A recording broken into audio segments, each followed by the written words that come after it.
Maraming salamat sa vloggers, to the new media. Ituloy lang po ninyo yung ginagawa ninyo at wag po kayong matatakot kung sabi nga ho nila, yung mga public officials, public officers, politicians for that matter, cannot be onion skin, should not be onion skin. Sapagkat hindi pwedeng hindi kayo batikusin. Because public office is a public trust. At malinaw yan na nakasaad sa ating saligang batas. Kung sa tingin ng sambayan ng Pilipino, inaabuso ninyo yung tiwalang ipinahiram sa inyo panandalian at inaabuso ninyo ang inyong kapangyarihan, marapat lang na kayo ay punahin. At pag kayo pinupuna, hindi rin kayo pwedeng magreklamo. Bakit? Pasahod kayo ng gobyerno. Kayo'y taong gobyerno. And you draw your salary from the taxes that we pay. Kaya hindi ho kayo pwedeng onion skin or balat sibuyas.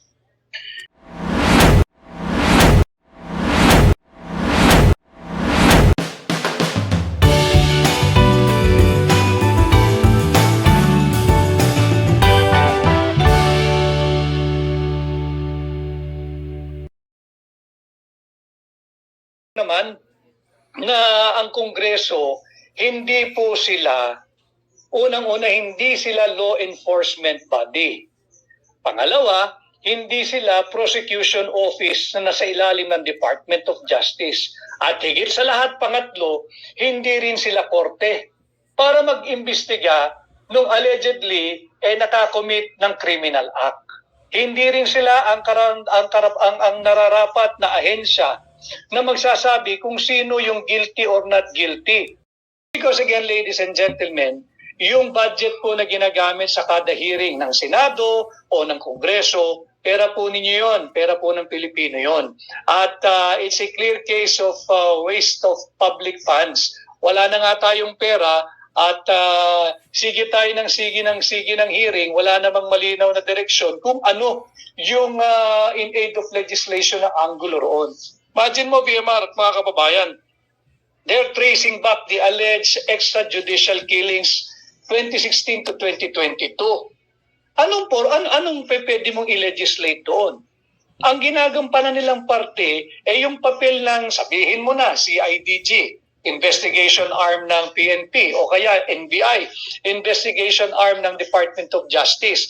Hindi po kayo NBI. Hindi po kayo CIDG, hindi po kayo Station Investigation Division ng mga local police. Kayo po ay legislators, kayo po ay mambabatas. At yung ginagawa ninyong investigation in aid of legislation, bistado po kayo ng sambayan ng Pilipino. Ito'y malinaw na paggamit sa puwersa ng gobyerno, sa puwersa ng pamahalaan, uulitin ko, to harass, oppress, exploit, humiliate, ridicule, and persecute President Duterte and Vice President Sara Duterte. Ito. Unang-una, yung pinagtatakpan nila pilit, itong galit na galit ang sambayan ng Pilipino. Hanapin ho natin, wag natin bitawan, wag nating tigilan. Nasaan ninyo dinala yung 500 billion pesos flood control funds? Nasaan yung 5,500 flood control programs di umano? Hindi pwedeng sorry, hindi pwedeng ayuda, hindi pwedeng tigta 30,000 pesos pa kada pamilyang namatay. Hindi nyo na maibabalik ang buhay ng inosenteng 200 higit kumulang Pilipinong namatay, na hindi dapat namatay kung hindi nawala, kung hindi ninakaw, kung hindi nauwi sa korupsyon. Yung 500 billion flood control funds, yan ang panagutan ninyo. Yan ang wag ninyong pagtakpan. Yan ang sagutin ninyo dahil uulitin ko, sa hakbang ng maisog, humihingi kami ng transparency and accountability. Do not use President Duterte or Vice President Sara Duterte para lang pagtakpan yung halos 3 taon, kalahati na kayo ng termino ninyo, wala pa kayong maipakitang accomplishment. Pilig ninyo, yet many rights really are violated. Pagka naupo ka doon, ang pangunahing nalalabag dyan ay yung ating Section 1 Article 3 of our Constitution. Yung no person shall be deprived of life, liberty, or property without due process of law. May nadiditini. Mga kababayan, diskurso po natin itong power of contempt ng Kongreso. Alam mo ninyo, yung mga naaakusahan ng criminal offense, even plunder for that matter, when the evidence of guilt is not that strong, plunder na po ito yung panggagahasa sa kaba ng ating bayan. Binibigyan po ng korte ng karapatang makapagpiyansa. Dito sa mga congressional investigation, whether Senate or sa House of Representatives, pag sinight ka in contempt, hindi ka man makapagpiyansa. Dahil ginagawa nilang punitive yung nature ng contempt, ito'y dapat lamang na to compel attendance. Pero kung hindi mo gusto yung sagot ng resource person, yung sinasabi mong evasive, hindi yan dapat kino-contempt. At higit sa lahat, pag may kinontempt ka, hindi pwedeng ang paglaya niyan ay depende sa kapritsyo no nag-cite in contempt, whether committee or the House of Representative body as a whole. Kawawa naman yung inyong mga resource person. Bukod sa Section 1, linalabag din nila VMR yung Section 17 of Article 3, I believe, na sinasabing hindi tayo pwedeng gumamit ng force, violence, torture, intimidation, or harassment that tends to vitiate the free will. Dahil tatakutin ka Pag hindi gusto yung sagot mo, idadanggil sa'yo yung isasay kita in contempt. Hindi ba't intimidation yan? Hindi ba't harassment yan para magbago yung iyong pananalita, para magbago yung iyong tugon? And finally, yung ating po isa pang artikulo sa Section 3 ng ating saligang batas, yung right against self-incrimination. Walang tao, walang sino man ang pwedeng mamuwersa kahit kaninong tao na magtestigo laban sa kanyang sarili. Yan ang right against self-incrimination. And all of this are seemingly violated by these so-called congressional investigations in aid of legislation. Ito'y dapat malinaw sa ating mga kababayan kung bakit naninindigan ang hakbang ng maiso at sumusuporta kay Pangulong Duterte. At bukod dyan, dagdag ko na lang, tayo rin po ay sumusuporta kay Vice President Inday Sara Duterte.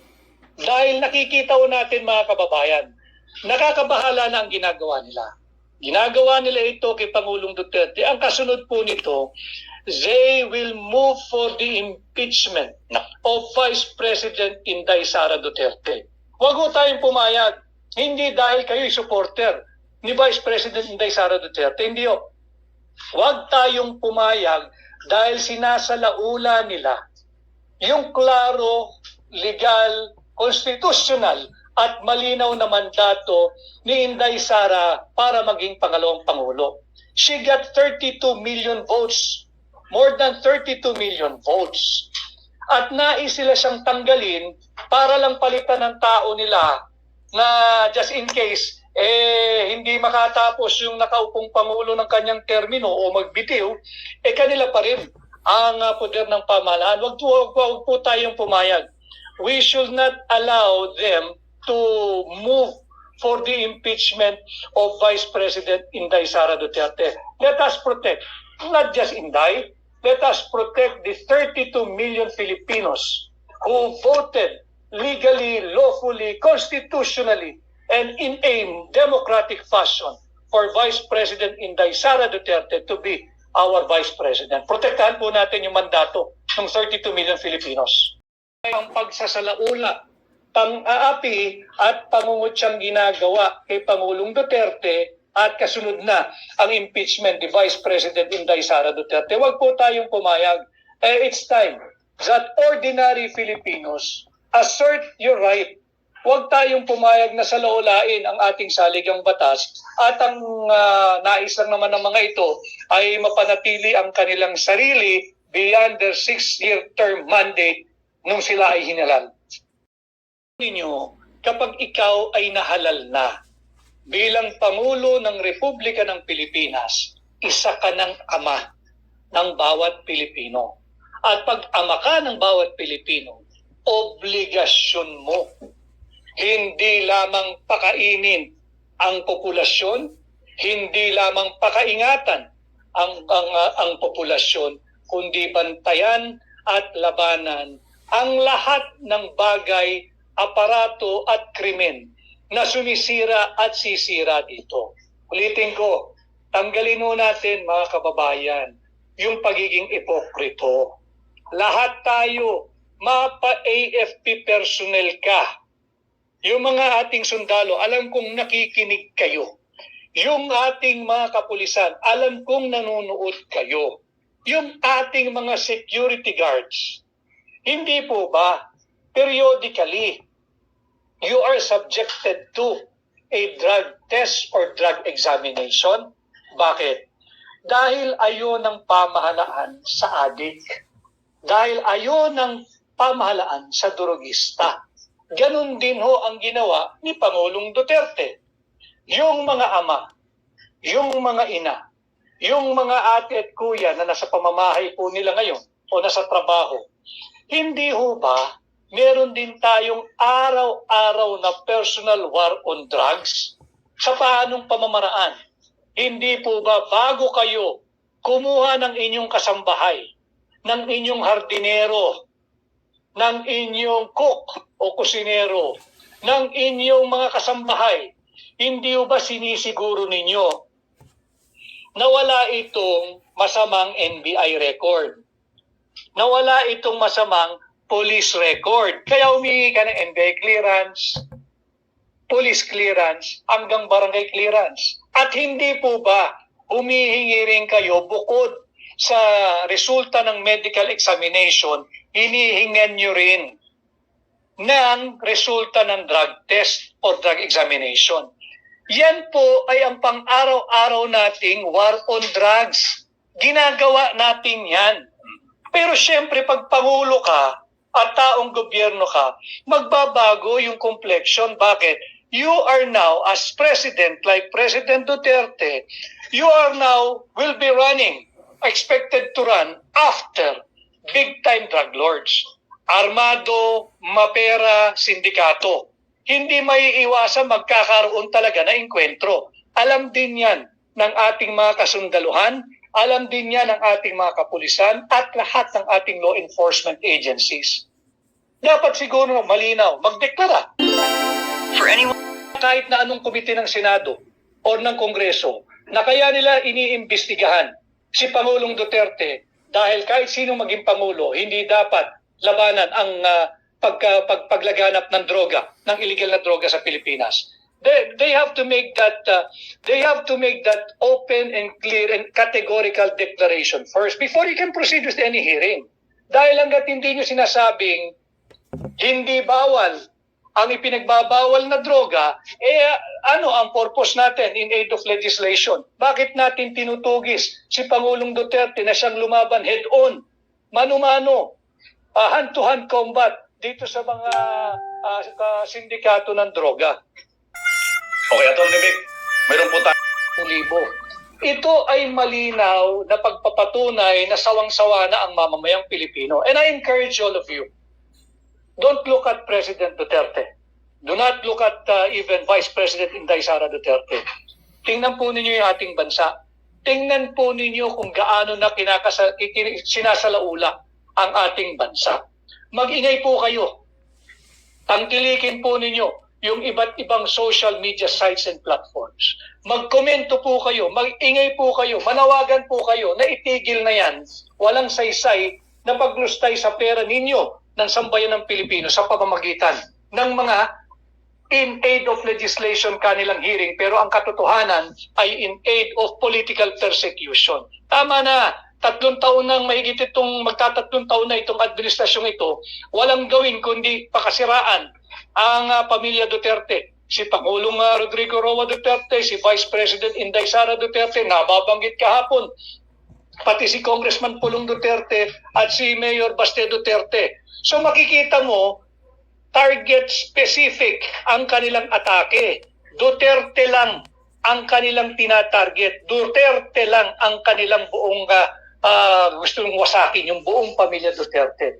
This is not about coming up with an amendatory legislation or a legislation meant to repeal any existing laws. Wala pong ganun. Ito'y malinaw na political persecution. Huwag po tayong pumayag.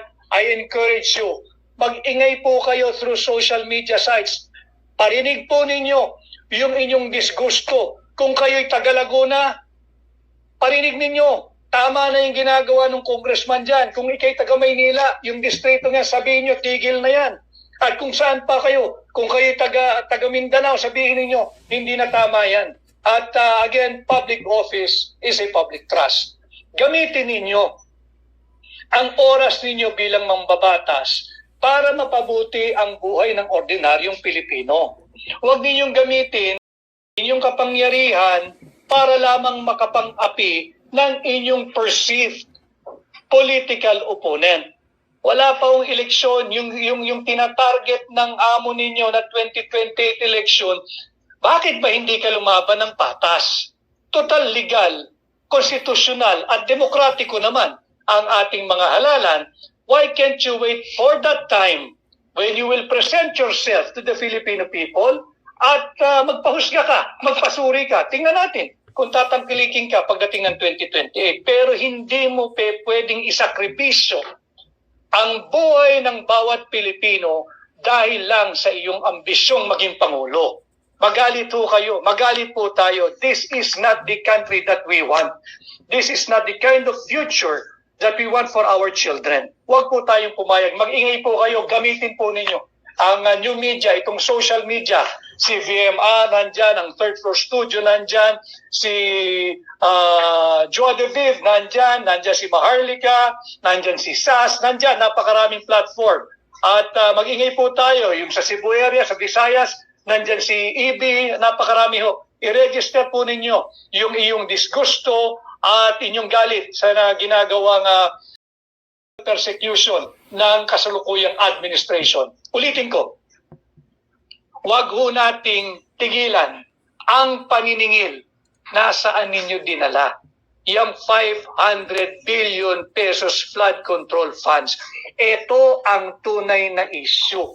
Nasaan ang 500 billion pesos flood control funds? Nawala, ninakaw, kinurap. Anong resulta? Higit 200 Pilipinong inosente ang namatay dahil sa baha.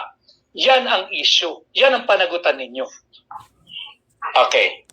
At pag sinama po nyo, pati mga utang natin siguro sa ADB, sa iba't iba pang international financing institution, World Bank, IMF, nasa 20 trillion pesos na yan. 20 trillion pesos. Hindi po libre yan. Babayaran po natin yan. At kasalukuyan, bawat isang Pilipino, pati ho yung pinapanganak, right at this very moment, may utang na ho ang anak ninyo o apo ninyo nang higit kumulang 140,000 pesos each. Pati ho ako, pati si Vermar, lahat po tayo. May utang na po tayo ng 140,000 each, bawat Pilipino. Nasaan yung perang yan? Yung sinasabi mong binentang ginto, may intellectual, may intelligent guest VMR. Sa tingin ko ginamit yan. Gusto nilang labanan ang patuloy na pagdausdos ng halaga ng piso kontra dolyar. Kaya nila linalabanan. Now, hindi nila malabanan. Bakit? Kahit ibenta mo lahat ng ginto ng Pilipinas, babagsak ang halaga ng piso dahil walang viable economic activity. Ang pinaka-economic policy ng administrasyong ito ay mamigay ng ayuda. Lubog na tayo sa utang. Bigay pa kayo ng bigay ng ayuda, ng AIX, ng forfeits, at kung ano-ano pa. And again, I will say it again in your program. Itong mga ayuda, wala pong proven societal benefit ito. Wala po. Ang tanging napatunayan lang ng mga ayudang ipinamimigay sa inyo is for the advancement or for their own political aggrandizement. Yan lamang, para habang buhay kayong beholden o hawak nila sa liig at habang buhay nyo silang paulit-ulit na ibinoboto sa pwesto at patuloy lang yung kanilang political dynasties. Okay, Attorney. ay nakikiusap bilang mamamayang Pilipino. Paano kayo makakatulong kay Pangulong Duterte? Kung saan man ho dalin ang mga hearing na ito. Kung sakasakali pong siya ay meron pang appearance sa mga hearing or kung siya man ay ipatawag muli, lalo pa kung siya isa-cite in contempt, nakikiusap po ako. Lumabas po kayo ng inyong bahay, kagaya ng ginawa namin kahapon sa Quezon City. Samahan natin si Tatay Digong sapagkat huwag ho nating kalilimutan 2016 to 2022. Kayo po ay payapa at mahimbing na nakakatulog sa inyong mga pamamahay dahil may isang taong nagsakripisyo labanan ng kriminalidad. May isang taong nagsakripisyo habulin ang mga drug lords. May isang taong nagsakripisyo para linisin ang ating mga lansangan mula sa mga drug addicts at iba't ibang kriminal o masasamang loob. Ang pangalan po niya ay si Rodrigo Roa Duterte. At ngayong siya ang inaapi, suklian po natin ng pagtanaw ng utang na loob. Tulungan natin, suportahan natin, lumabas tayo ng ating mga komportabling bedroom, komportabling pamamahay, living room, komportabling opisina, magagarang kotse. Suklian natin itong pagsusugal ng kanyang personal na kalayaan at buhay na ginawa ni Pangulong Duterte. Ito nga po, lininis niya yung ating kalsada. And wala naman ho nagki-question yan eh. During his incumbency, during his administration, ramdam na naibalik sa matitinong tao, sa atin, ang lansangan. At yan po yung benepisyong inyong tinamasa. Tinamasa ko, tinamasa ninyo.